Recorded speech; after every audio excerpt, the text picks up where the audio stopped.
మీ legacy గురించి మాకెప్పుడు కూడా ఒక ప్రౌడ్ సార్. జరిగి ఉండే ఒక అమ్మాయి నిజామాబాద్ స్టేషన్ సంబంధించి గంజాయి రూట్ వాచ్లో ఉండగా ఆ కారు డ్రైవర్ అంటే అక్యూజ్డ్ అమ్మాయి మీదకి కారు డ్రైవ్ చేశాడు. సో అమ్మాయి కొంచెం సీరియస్ ఇంజరీ అయింది, ఇప్పుడు క్రిటికల్ కండిషన్లో ఉంది. నిజామాబాద్లో మెడికల్ సపోర్ట్ కొంచెము తక్కువ ఉంది కాబట్టి నిమ్స్కి తరలించడం జరిగింది. సో అక్కడికి పోయి అక్కడ ఒకసారి మాట్లాడి మన సార్ వాళ్ళు సోమిరెడ్డి సార్, కృష్ణప్రియ మేడం, మన సేదిరెడ్డి సార్, అంజిరెడ్డి సార్ అందరు ఉన్నారు సార్. అక్కడ అందరు కలిసి అక్కడ మన సంఘం తరపు నుంచి కూడా వాళ్ళకి సపోర్టు ఇచ్చి ఆ సిఐ గారు కొంచెం బాగా ఇబ్బంది పడుతున్నారు. కొంచెం లేట్ అయింది సార్, క్షమించండి.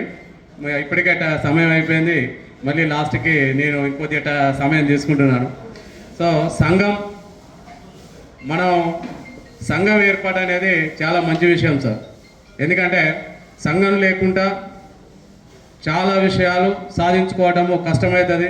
సంఘంతో మనం చాలా విషయాల్ని సాధించుకొని డిపార్ట్మెంట్ యొక్క ఇంటిగ్రిటీని ముందు తీసుకుపోవడానికి అవకాశం ఉంటుంది. ఇక్కడ ఉన్నటువంటి చాలామంది అధికారులు, పెద్దలు అందరూ కూడా ఇంతకుముందు ఎగ్జిక్యూటివ్ ఆఫీసర్స్ అసోసియేషన్ సంఘంలో పూర్వ సభ్యులు అని చెప్పేసి నేను అనుకుంటున్నాను. సో ఆ సంఘానికి చాలా లెగసీ ఉంది. అట్లాంటి సంఘానికి నేను అధ్యక్షుడు కావడం అనేది నాకు దక్కిన అదృష్టంగా భావిస్తున్నా. అదేవిధంగా మిమ్మల్ని అందరినీ చూస్తూ మీ ముందు మాట్లాడుతున్నందుకు నేను చాలా గర్వంగా ఫీల్ అవుతున్నా సార్. ఎందుకంటే నేను వచ్చేసరికి సారు అడిషనల్ కమిషనర్ గారుగా ఉన్నారు వెంకటస్వామి సార్. నాగేశ్వరరావు సార్ మాకు పాఠాలు చెప్పారు అకాడమీలో.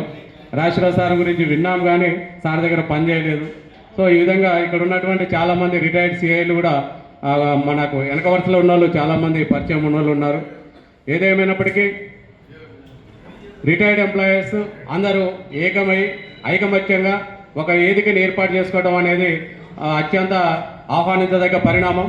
ఎందుకంటే age is just a matter. వయసు అనేది కేవలం ఒక నెంబర్ మాత్రమే. ఇక్కడ ఉన్న వాళ్ళందరినీ చూస్తుంటే మీ ఫేస్లో ఉన్నటువంటి యాక్టివ్నెస్ మాకు అట్లా అంతా చాలా ఆదర్శంగా అనిపిస్తుంది సార్. ఏదేమైనప్పటికీ ఒక సంఘం కొత్తది ఆవిర్భవించడం మన డిపార్ట్మెంట్లో ఆహ్వానించదగ్గ పరిణామం. సో మా వైపు నుంచి మేము అహర్నిశలు మా సమస్యల కోసం మేము కొట్లాడుతూ మీ సమస్యల గురించి కూడా అడ్రస్ చేయడానికి ఎప్పుడైనా మా యొక్క మద్దతును మీరు కోరినప్పుడు తప్పకుండా మేము అండగా ఉంటామని చెప్పేసి నేను మీకు ఈ సందర్భంగా మాటిస్తున్నాను సార్.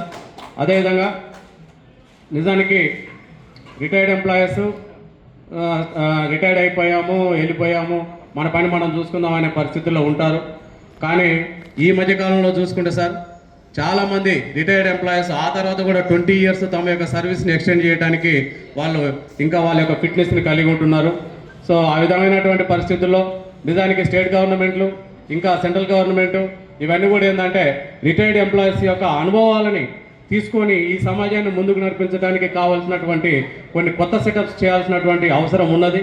ఆ విధంగా ఉన్నప్పుడు మీ యొక్క అనుభవాన్ని మా ఆదర్శంగా మేము భావిస్తూ మేము ముందుకు తీసుకుపోయే అవకాశం ఉంటుంది సార్. మీరు ఇచ్చినటువంటి సర్వీస్ వల్ల ఈ సంఘానికి ఈరోజు మన సొసైటీలో ఇంత పేరుంది. ఇదే సర్వీస్ని మీరు కాపాడినటువంటి ఇదే ఇంటిగ్రిటీని మేము ఇంకా ముందు క్యారీ ఫార్వర్డ్ చేస్తాం సార్, క్యారీ ఆన్ చేస్తాం సార్. ఈ సందర్భంగా మేము మాటిస్తున్నాం సార్.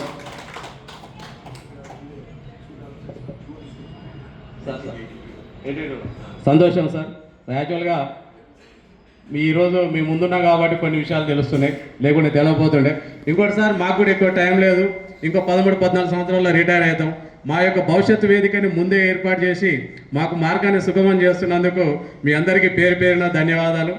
అదేవిధంగా ఇప్పటి నుంచి కొత్తగా ఏర్పడినటువంటి ఈ సంఘానికి మా తరపు నుంచి ఏ రకమైనటువంటి సహాయ సహకారం కావాలన్నా కూడా మేము ఎప్పుడు ముందుండి మీకు సహకరిస్తామని చెప్పేసి ఈ సందర్భంగా నేను మీ అందరికీ విన్నవించుకుంటున్నాను సార్.